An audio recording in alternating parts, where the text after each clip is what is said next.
تھا۔ ایک دن وہ کام پر نہ گیا تو اس کے مالک نے سوچا کہ مجھے اس کی تنخواہ میں اضافہ کر دینا چاہیے تاکہ وہ دلچسپی سے کام کرے اور آئندہ غائب نہ ہو۔ اگلے دن مالک نے اس کی تنخواہ میں زیادہ پیسے دے دیے جو اس نے خاموشی سے رکھ لیے۔ لیکن کچھ دنوں بعد وہ دوبارہ غیر حاضر ہوا تو اس کے مالک نے غصے میں آ کر اس کی تنخواہ میں کیا گیا اضافہ ختم کر دیا اور اس کو پہلے والی تنخواہ ہی دی۔ غلام نے اب بھی خاموشی اختیار کی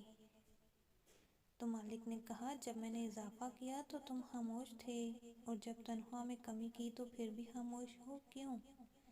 تب غلام نے جواب دیا، جب میں پہلے دن غیر حاضر تھا تو اس کی وجہ بچے کی پیدائش تھی اور آپ کی طرف سے تنخواہ میں اضافے کو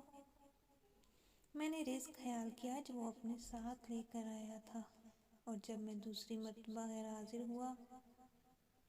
تو اس کی وجہ میری ماں کی وفات تھی اور آپ کی طرف سے تنخواہ میں کمی کو میں نے وہ رزق خیال کیا جو وہ اپنے ساتھ واپس لے